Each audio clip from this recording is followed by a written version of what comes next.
नमस्कार, आपने देखना शुरू कर दिया है द एंगल और मैं हूं आपके साथ छवि अवस्थी। दोस्तों, राजस्थान की राजनीति में अब कुछ नया तड़का लगा है। तड़का दरअसल ये लगा है कि दो पुराने प्रतिद्वंदी आमने सामने आ गए हैं और एक दूसरे को घेरने की पूरी कोशिश कर रहे हैं। जी हां, हम बात कर रहे हैं राजस्थान के मुख्यमंत्री अशोक गहलोत और पूर्व मुख्यमंत्री वसुंधरा राजे की। वसुंधरा राजे ने महिला सुरक्षा के मसले पर सीएम अशोक गहलोत को घेरने की कोशिश की है। वसुंधरा राजे ने एक सोशल मीडिया पर अपना एक पोस्ट किया। उस पोस्ट में लिखा है कि एनसीआरबी की रिपोर्ट ने पोल खोल दी है कि राजस्थान में जो दुहाई दी जाती थी कि यहाँ पर महिला सुरक्षित है, लेकिन जो रिपोर्ट आई है उससे सब पोल खोल के रख दी है।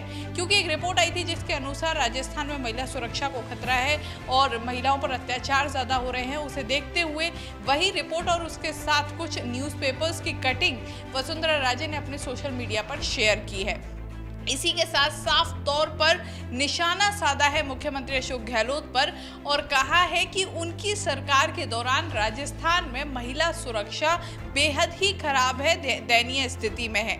वहीं सीएम अशोक गहलोत भी पीछे नहीं रह रहे हैं। सीएम अशोक गहलोत भी लगातार बीजेपी को घेरे जा रहे हैं, क्योंकि जो हाथरस में घटना हुई थी, हाथरस में जो गैंगरेप हुआ है, उसके मसले पर सीएम अशोक गहलोत और पूरी कांग्रेस लगातार बीजेपी को घेर रही है। सीएम अशोक गहलोत ने भी एक फेसबुक पर अपने और ट्विटर पर एक ट्वीट किया और उसमें लिखा, कल जो किया था उसमें लिखा था कि जिस तरह राजस्थान की जो 12 की घटना है उसको जोड़ के देखा जा रहा है वो गलत है, और साथ में खुली चेतावनी दी कि जो लोग कह रहे हैं कि राजस्थान में भी प्रियंका गांधी और राहुल गांधी को आना चाहिए, तो वो बीजेपी के जो आला नेता हैं वो यहाँ क्यों नहीं आते। हमने कब मना किया है, वो यहाँ आए, हम उन्हें सिक्योरिटी भी देंगे और साथ में उनके साथ किसी तरह का ऐसा व्यवहार नहीं होगा जैसा हाथरस में राहुल गांधी और प्रियंका गांधी के साथ हुआ है। वो वहाँ विपक्ष का धर्म निभा रहे थे और यहाँ आकर बीजेपी वाले नेता अपना विपक्ष का धर्म निभा सकते हैं। इसके बाद फिर आज एक ट्वीट आया मुख्यमंत्री अशोक गहलोत का। इस ट्वीट की खास बात यह है, इस मैसेज की खास बात यह है, इसमें उन्होंने लिखा है कि जो हाथरस में बच्ची के साथ हुआ उस दौरान पुलिस ने रात के 2 बजे उसका अंतिम संस्कार कर दिया, परिवार वालों को उनसे मिलने भी नहीं दिया। ऐसे में सवाल खड़े किए हैं कि जो भाजपा हिंदू जो धर्म है उसकी दुहाई देती है और उसी के नाम पर अपने वोट बैंक को संजोने की कोशिश करती है, वो कहाँ हिंदू धर्म को भूल गई। क्योंकि हिंदू धर्म में ऐसा नहीं होता है, रात में सूरज ढलने के बाद अंतिम संस्कार नहीं होता है और वहीं सुबह जब सूरज उगाता है उसके बाद ही अंतिम संस्कार होता है। बाकायदा जो शव होता है उस पे कुछ रस्में होती है, हल्दी लगाई जाती है और उसके अलावा परिवार कुछ रस्में होती है जिनका दायित्व निभाता है और उसके बाद ही अंतिम संस्कार हो पाता है। ऐसे में जो यूपी में हुआ है, क्या वो हिंदू धर्म के अनुरूप है? क्या वो हिंदू धर्म के ऊपर एक कलंक लगाने की कोशिश नहीं की गई है? क्योंकि हिंदू धर्म में ऐसा होता ही नहीं है।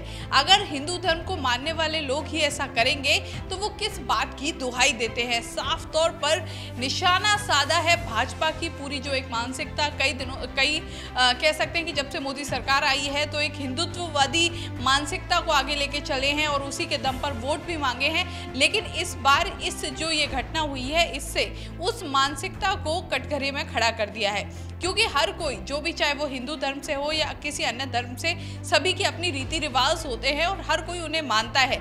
लेकिन जब खुद जो लोग उसी की दुहाई दें और उस हिंदू धर्म हो या अन्य कोई धर्मों से कमज़ोर करने की कोशिश करें तो ऐसे में सवाल उठना लाजमी है।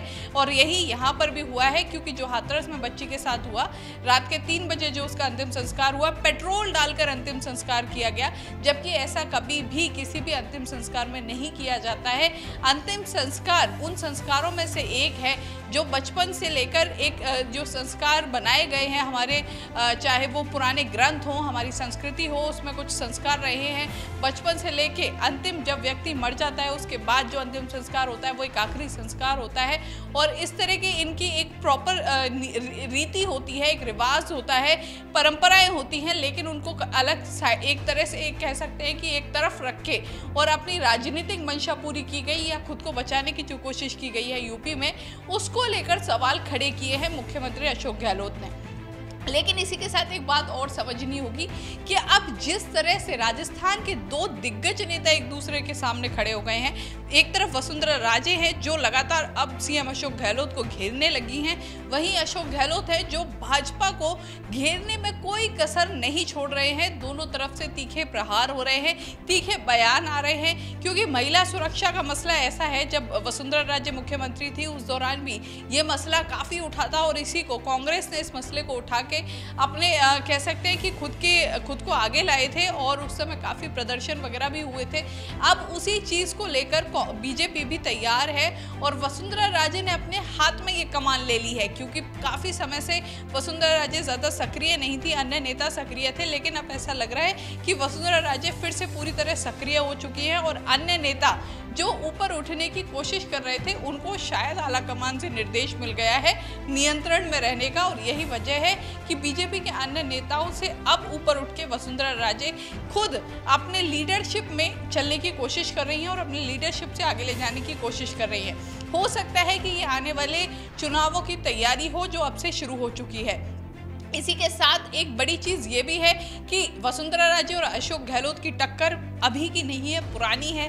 हर बार चुनाव में जब भी राजस्थान की एक परिपाटी रही है कि एक बार कांग्रेस और एक बार बीजेपी आती है, लेकिन चुनावों में जब भी टक्कर होती है, जब आला नेताओं का जिक्र किया जाता है, जब दिग्गज नेताओं का जिक्र किया जाता है, तो बीजेपी से एक चेहरा वसुंधरा राजे रह जाती हैं और वहीं कांग्रेस से अशोक गहलोत रह जाते हैं और दोनों की टक्कर बहुत पुरानी है। और यही वजह है कि इस बार फिर से जैसे ही दोनों आमने सामने आए हैं, राजनीतिक सरगर्मियां तेज हो गई हैं। जिस तरह वसुंधरा राजे अब अपने बयानों से घेरने की कोशिश करने लगी हैं कांग्रेस को, उसके बाद साफ तौर पर लग रहा है कि आने वाला समय राजस्थान की राजनीति को दिलचस्प मोड़ पर लेके जाएगा और राजस्थान की राजनीति में अब आने वाले समय में जो मुद्दे हैं उनको इसी तरह उठाया जाएगा।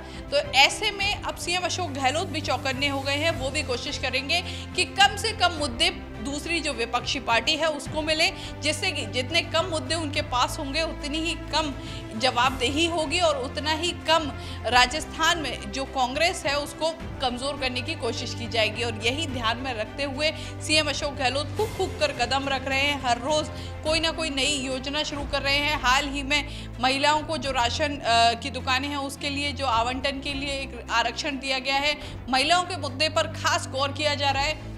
हाथरस के मामले के सामने आने के बाद लगातार राजस्थान को घेरने की कोशिश हो रही थी, राजस्थान को उससे जोड़ने की कोशिश हो रही थी और मुख्यमंत्री अशोक गहलोत लगातार काउंटर करते रहे हैं, अपने आप को बचाने की कोशिश करते रहे हैं। जिस तरह के बयान आए हैं, वो जितने भी बयान आ रहे थे, चाहे वो स्मृति ईरानी का हो या फिर अन्य नेताओं का हो, उनका कहना था कि राहुल गांधी, प्रियंका गांधी राजस्थान क्यों नहीं जाते हैं। तो इस पर उन्होंने खुद मुख्यमंत्री अशोक गहलोत ने अपने सोशल मीडिया पर ट्वीट किया है और लिखा है कि वो विपक्ष की भूमिका वहां निभा रहे थे, अगर बीजेपी चाहे तो यहाँ विपक्ष की भूमिका निभा सकती है और जो बीजेपी के आला नेता हैं वो राजस्थान आ सकते हैं। और बात भी सही है कि अगर बीजेपी के आला नेता चाहते हैं तो वो राजस्थान आए, उनको रोका किसने है, चाहे वो स्मृति ईरानी हो या अन्य कोई नेता हो।